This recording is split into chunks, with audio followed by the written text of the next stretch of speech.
میں نے جو آپ کو بڑے بڑے حکمت کے موتی اور بڑے بڑے پھول آپ کو گنوائے ہیں، آیت الآیات، آیت البر، آیت الاختلاف، اور اب یہ ہے آیت الکرسی، توحید کے عظیم ترین خزانوں میں سے ہے۔ یہ سیدۃ آیات القرآن، حضور نے فرمایا یہ تمام آیات قرآنی کی سردار ہے۔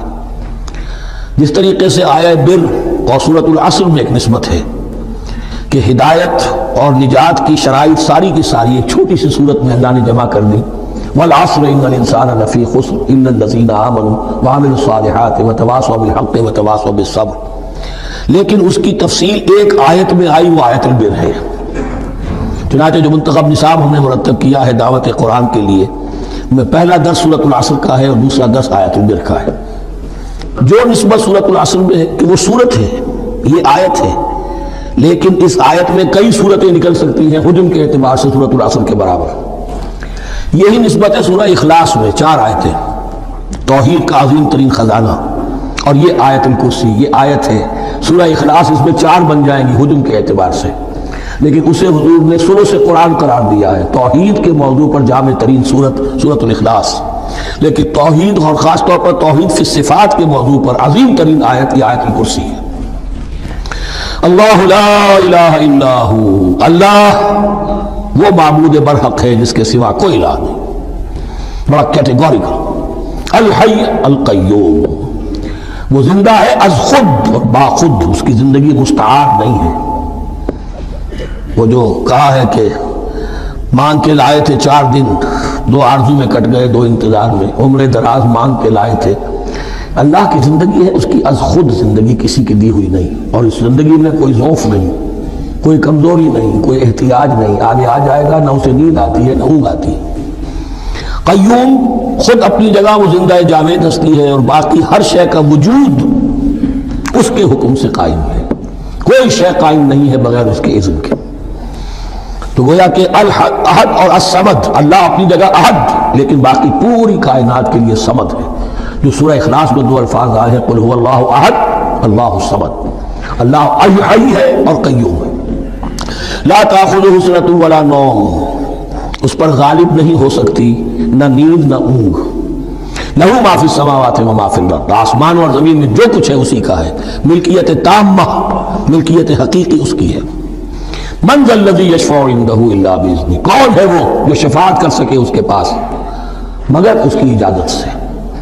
اب یہ مقام آیا ہے سورہ بقرہ میں پہلی مرتبہ، 3 مرتبہ کیٹیگوریکل ڈینائل کے بعد، کوئی شفاعت نہیں، کوئی شفاعت نہیں، کوئی شفاعت نہیں۔ یہاں بھی جو انداز ہے بہت ہی جلالی انداز ہے، منظر نبی، کس کی یہ حیثیت ہے، کس کا یہ مقام ہے، کس کو یہ زور حاصل ہے کہ وہ اپنے اختیار کے بل پر تو اپنی حیثیت کی بنیاد پر شفاعت کر سکے؟ ہاں، جس کے لیے اللہ اجازت دے دے۔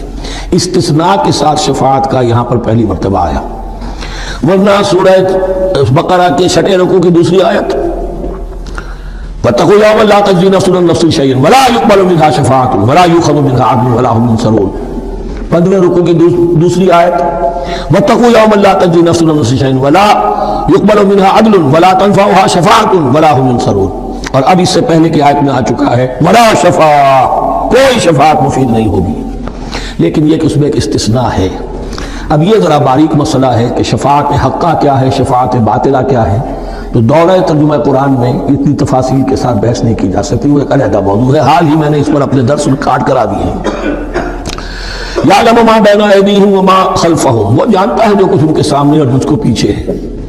عام طور پر دنیا میں ہم سفارش کرتے ہیں تو کہتے ہیں کہ بھئی میں جانتا ہوں شخص کو بہتر، اصل میں جیسا کچھ یہ نظر آتا ہے ویسا نہیں ہے، یا جیسا کچھ فیکٹس آن دی فائل آ گئے ہیں وہ بڑے ہی ڈیسیونگ ہے، اصل حقائق کچھ اور ہیں اس کیس کے، وہ میں آپ کو بتاتا ہوں۔ یہ بات اللہ کے سامنے کون کہہ سکتا ہے، جبکہ اللہ تو جانتا ہے جو کچھ ان کے سامنے جو کچھ ان کے پیچھے ہے، اور ان کا حال یہ ولا یحیطون بشیء من علمہ الا بما شاء، اور وہ احاطہ کر ہی نہیں سکتے اللہ کے علم سے کسی شے کا سوائے اس کے جو اللہ چاہے۔ باقی ہر ایک کے پاس علم جو ہے اللہ کا عطائی علم ہے، دیا ہوا علم ہے، محدود علم ہے، بڑے سے بڑا رسول ہو، بڑے سے بڑا ولی ہو، بڑے سے بڑا فرشتہ ہو۔ لا علم لنا الا ما علمتنا، ہم پڑھائیں 4 رکوع میں، تو کون کہہ سکتا ہے؟ من ذا الذی یشفع عنده الا باذنہ یعلم ما بین ایدیہم وما خلفہم ولا یحیطون بشیء من علمہ الا بما شاء وسع کرسیہ السماوات والارض۔ اس کی کرسی تمام آسمانوں اور زمین کو محیط ہے۔ اب کرسی کے دو مفہوم یہاں ہو سکتے ہیں، تو یہ کہ اس سے جو معنی مراد ہے یعنی اس کا اقتدار، اس کی قدرت، اس کا جبر، اس کا اختیار، یہ اتھارٹی پوری کائنات کو۔ ایک یہ بھی ہو سکتا ہے کہ اللہ تعالیٰ کے لیے ہم نہیں جان سکتے، یہ آیات متشابہات میں سے ہے کہ کوئی شے بھی ہو واقعتاً جس کو ہم اسے کرسی کہہ سکیں، عرش، کرسی، ان سب کے بارے میں یہ دونوں باتیں ذہن میں رکھیے۔ یہ بھی ہو سکتا ہے کہ ان کی کوئی مجسم حقیقت ہو جو ہمارے ذہن سے، ہمارے تخیل سے ماورا ہے، اور یہ بھی ہو سکتا ہے اس سے استعارہ مراد ہو۔ اس کا اقتدار و اختیار آسمان اور زمین پر چھایا ہوا ہے۔